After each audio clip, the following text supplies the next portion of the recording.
अस्सलाम वालेकुम viewers. Welcome back to my channel Khalil medicos. उम्मीद करते हैं कि आप सब खैरियत से होंगे। वीवर्स, आज की हमारी वीडियो है पर्पल कैप्सूल के बारे में। वीवर्स, पर्पल कैप्सूल का इस्तेमाल पाकिस्तान में बहुत ज़्यादा करवाया जाता है। इसका इस्तेमाल मैदे के मुख्तलिफ मसाइल में इस्तेमाल किया जाता है।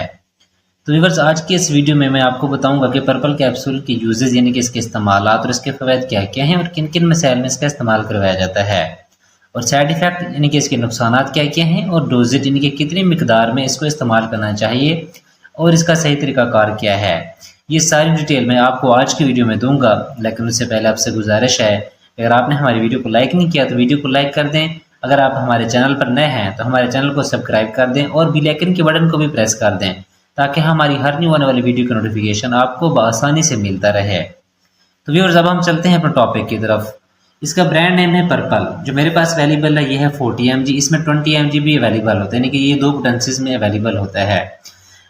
तो व्यूअर्स, ये डायसान रिसर्च लेबॉर्ट्रीज इसको तैयार कर रही है, जो कि एक अच्छी कंपनी, और इसकी तमाम ही दवाइयाँ बहुत ही अच्छा और ज़बरदस्त रिजल्ट फ्राहम करती हैं। अगर कीमत की बात की जाए तो तकरीबन पर्पल जो 40 mg की कीमत है वो है 518 रुपये में 14 कैप्सूल की पैक में पाकिस्तानी मार्केट में अवेलेबल है। व्यूअर्स, जब हम बात करते हैं इसमें मौजूद दवा यानी कि इसकी कंपोजिशन में बात करते हैं, तो व्यूअर्स जिसमें दवा शामिल किया गया है उसका नाम है इसोमेप्राजोल मैग्नीशियम।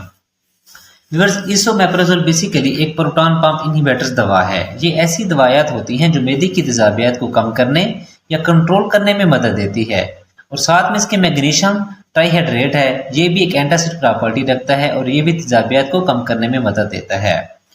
व्यूअर्स, जब हम बात करते हैं पर्पल कैप्सूल के यूजेस की, यानी कि इसके इस्तेमालात क्या क्या हैं और किन किन मसाइल में इसका इस्तेमाल करवाया जाता है, तो व्यूअर्स सबसे पहले इसका इस्तेमाल गार्ड से मुराद की गैस्ट्रोइसोफेजियल रिफ्लक्स डिजीज।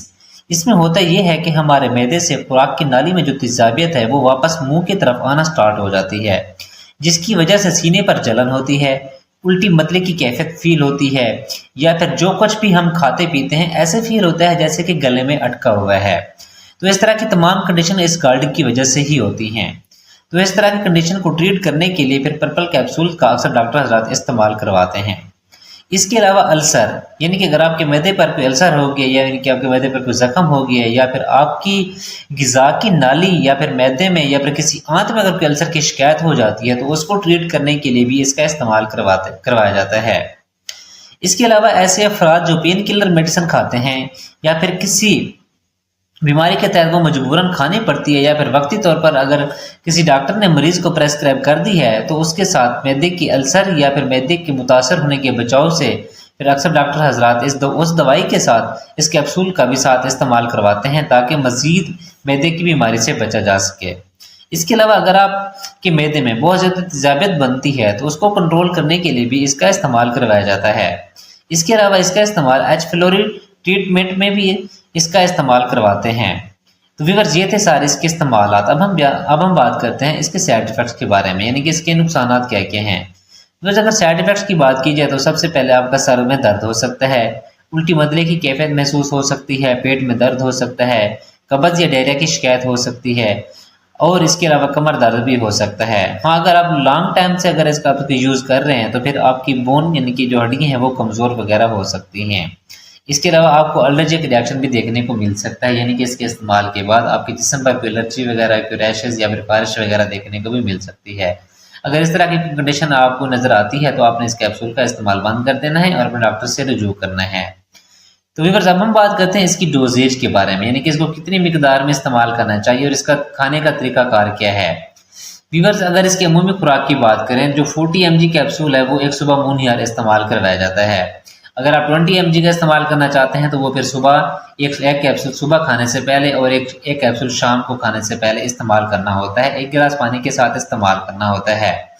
व्यूअर्स, अगर इसके दौराने की बात करें तो आपने कम से कम इस कैप्सूल का 14 दिन से ज़्यादा इस्तेमाल नहीं करना। अगर आपको डॉक्टर हजरात प्रेस्क्राइब करते हैं तो फिर आप उसका इस्तेमाल कर सकते हैं, और अपनी मर्जी से आप इसका इस्तेमाल नहीं कर सकते। व्यूअर्स, जो मैंने आपको अमूमी खुराक इसकी बताई है वो ये है, लेकिन बेस्ट तरीका ये है कि आप इसे अपने डॉक्टर के नुस्खे के मुताबिक इस्तेमाल करें, क्योंकि डॉक्टर हजरात आपकी बीमारी की कंडीशन के मुताबिक, आपकी एज की कंडीशन के मुताबिक आपको प्रेस्क्राइब करते हैं।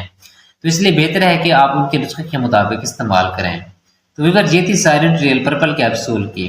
उम्मीद है कि आप लोगों को हमारी वीडियो पसंद आई होगी। अगर हमारी वीडियो पसंद है तो वीडियो को लाइक करें, कमेंट्स करें, अपने दोस्तों के साथ शेयर करना ना भूलें। हाँ, अगर आपका किसी भी किस्म का कोई सवाल है तो आप कमेंट सेक्शन में पूछ सकते हैं, हमें आपके जवाब देते हुए खुशी महसूस होगी। तो व्यूअर्स, अब हम मिलते हैं अपनी नेक्स्ट वीडियो में। अपना ख्याल रखिएगा। अल्लाह हाफिज़।